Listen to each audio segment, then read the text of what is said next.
just want to talk to you a little bit today about virtual reality, why it's so cool, what it can be used for in a couple of the industries that we've worked in and kind of examples. Virtual reality itself, if you've not done any a virtual reality experience, I know a couple of people haven't, we have this trapdoor moment, and it's hard to explain, but when you first go into VR, the trapdoor drops out from under you and there's a bit of astonishment because it's not like anything you've seen. It's completely immersive. You put the headset on, you are by yourself personally in a realm, in a world, and that's very immersive for people. It's very engaging. It takes you where you can't go.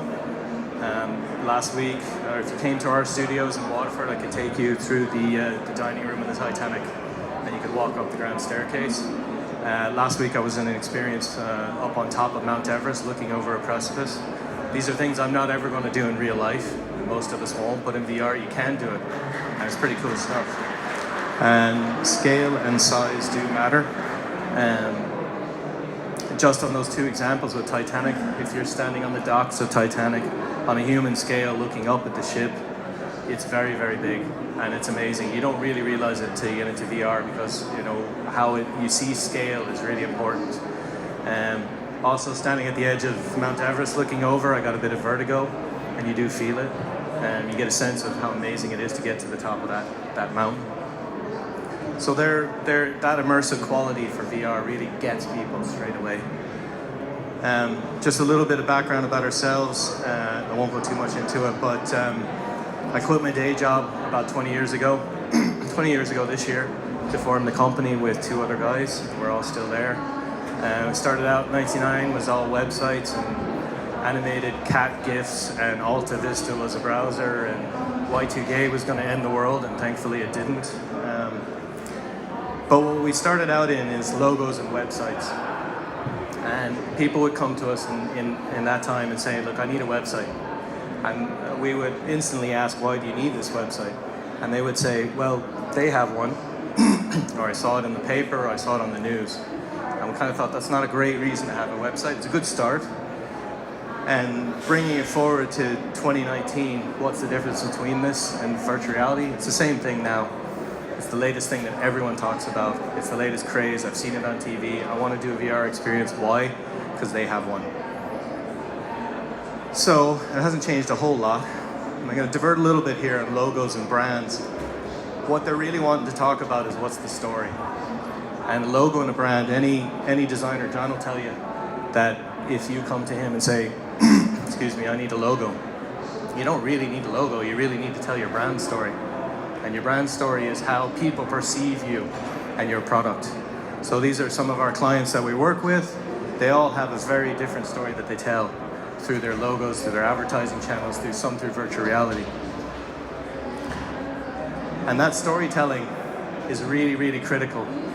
Why does McDonald's have, not McDonald's, Coca-Cola. Why does Coca-Cola have the truck that comes in at Christmas with Santa Claus on the side? It has nothing to do with Coca-Cola. It's just telling their story about Christmas, and they're trying to associate with that. So that storytelling is really, really important. And going to virtual reality, it's massively important. So a good story told well. And the example we use is nobody's bought a ticket to an Oscar-winning cinema film and gone in and asked, what projector are you using? Nobody. You don't care what the projector is, as long as it's a good movie. And if it's a good movie, it's a story told well. So some simple rules that we go through, a few questions that we ask people, any kind of project. Who's your audience? Who are you trying to talk to? How do they plan? How do they respond to you? What are you offering? What's the follow-up? And we always say that a design isn't complete until someone's using it. Because the logo may look great, but when you put it on letterhead, it doesn't print well. Or the virtual reality experience is great, but it's a roller coaster. It'll make you sick. The end product doesn't incur return business. So just a couple of quick industries that we work in, and to give you examples of what we do. The digital heritage and tourism sector is massive for storytelling. Every single museum curator on the planet wants to tell a story, and that's what they're doing through artifacts. So we created last year, May 2017, we launched King of the Vikings. which is a virtual reality Viking experience here in Waterford. You basically go down to Bailey's New Street, you buy your ticket, you walk in, a Viking greets you at the door, he tells you all about his family, he goes into a Viking house which is inside a ruined 13th century chapel. You sit down inside, there's a fireplace, and he talks about his family. He's a comb maker, he doesn't make a lot of money, his wife's after him to get a better job. There's nothing about technology there, it's a story. And then at some point he invites you to put on the magic glasses and come back through time with him. And that's when the virtual reality kicks in. But you didn't notice those headsets were sitting on the table.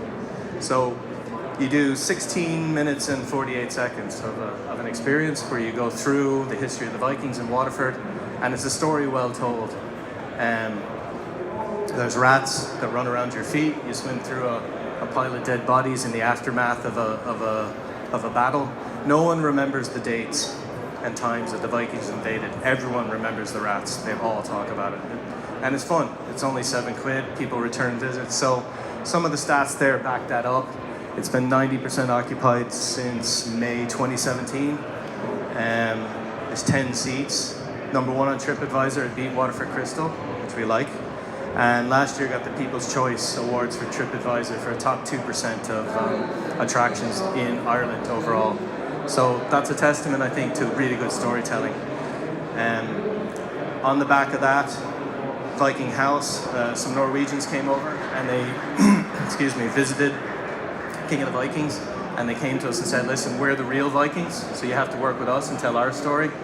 So what they've done in Stavanger in the southeast of Norway is they've built a 40-seat Viking boat inside a boathouse, and we're filling it full of 40 VR headsets, and there's a Viking that's going to roar at you from the front to keep rowing, and then off you go off into this story. But back to the story, it's all about their story and not ours. Sorry, I'm going fast on time here.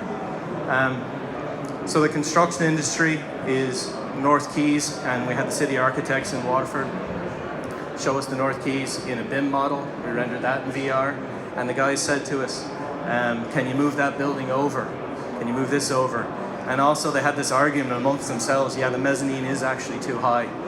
And these are guys that have 30 years of training in architecture. They're meant to know about 3D, but when they got it in VR, they saw the scale and realized the mezzanine was too high. That saves a massive amount of money and time and effort in planning and design. So that's the North Quays, really. We worked with the council on that one. And then the final project is the Barrow Bridge in Wexford. It's a dream for engineers to be able to walk around the bridge before it's even built. And from a consultation and a planning process, Wexford County Council are using this for just getting the public on board. You know, if you don't want it in your backyard, but then you see it in VR and you realize it's a pretty amazing thing, you might be more inclined to approve it through a planning process, or dealing with onboard planola. Like, there are only 2 industries that I've talked about. There's medical, there's sports. Like, virtual reality in the southeast is thriving, and there's a fair few companies using it for a load of different reasons. So my advice in parting is to double check your titles on your slides before you come to a conference. But do some VR. If you haven't done any VR, do it. And don't do a roller coaster. You'll get sick, and you won't like it, and you won't do VR ever again. There's some really good ones out there. There's an Anne Frank experience, which is amazing, and I dare you to do that and not break into tears. It's unbelievable. Dear Angelica, there's an amazing way of drawing that they sold a story in VR. It's beautiful. Give us a ring if you want to talk about any stories in virtual reality you want to realize. And go to the cinema this weekend and ask them what projector they have. Just really annoy them. I think it'd be a good crack. That guy won't know what happened. Why is everyone asking? So that's it. That's my talk. Thanks very much. I hope you enjoy the conference.